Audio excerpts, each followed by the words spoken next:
Okay, and you say he was born in 1936. Now on page 224, you say Junior, who is Louis Cripplebarrel, he's also Junior, just 25, was serving his second prison bit, this one a 4-year stint at Rayford, one of Florida's toughest penal institutions. So if he's born in 1936, that will make it 1961. In that neighborhood, Okay. yes. And he must not have gotten out till after 1961. Do you remember offhand when? No. So he must have got out somewhere in the early mid-60s. Correct. You say, then, after that, he started to go to the Shamrock Bar. Yes. Is that correct? Okay. And you mentioned in the Shamrock Bar there was a bouncer called the Jewish Gladiator, Marvin Edelman. Is that correct? Correct. What do you think of Marvin Edelman? Interesting character. You think he's a solid fellow? As much as I know of him.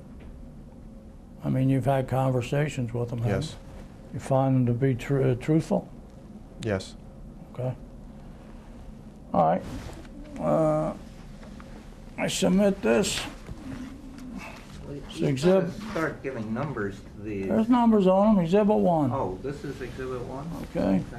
That's for you, Al. For you or me? Oh. Actually, one's for you and one's for her, but Gregory can read yours first. Marvin Edelman says that he never saw Louis Cripplebarrel during the 10 years that he worked in the Shamrock starting in 1957. I find that hard to believe because every time I see him, he asks me how Louis is doing. Oh, he knows them. They're both from Fairmount, but he said he never ever saw them in the Shamrock. Well, I don't understand that. All right. I'm going to mark this as A2. This is a certification from me, which if you don't mind, I'll read, unless you want to read it.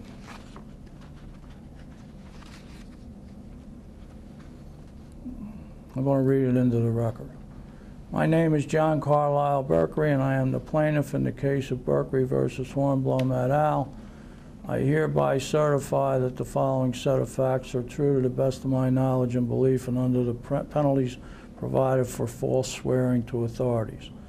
1, I went to grammar school at St. Francis of Assisi School at Green and Logan Streets in the Germantown section of Philadelphia and graduated in 1948. My best friend at St. Francis was Jack Murphy. I attended St. Joe's Prep for 1 semester, then moved with my father to Mexico City where he had taken a job.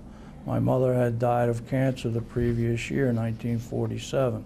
I returned from Mexico in early 1949 and joined the Army at age 15. The Korean conflict was about to begin.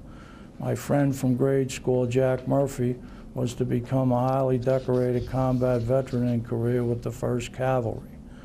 Around 1955, Murphy and I signed up for barber school under the GI Bill, but we never attended. Instead, we joined the Bartenders Union on South Penn Square and became union bartenders.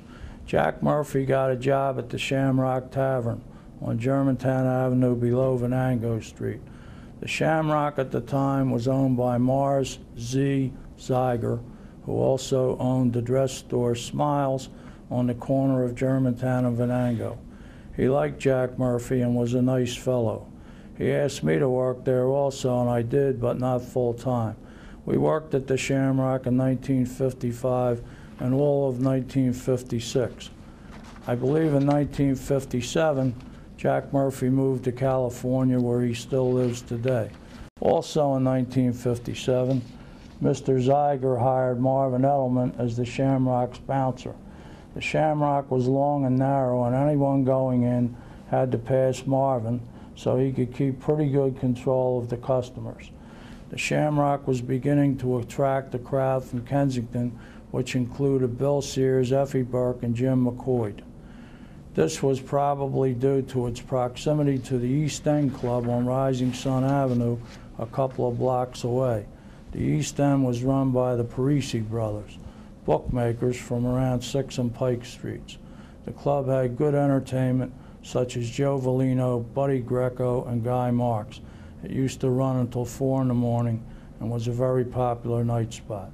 I can say without a doubt that I never met Louis Cripplebarrow in the Shamrock Tavern at any time I was there, and I am fairly sure that Cripplebarrow never even came to the Shamrock at all.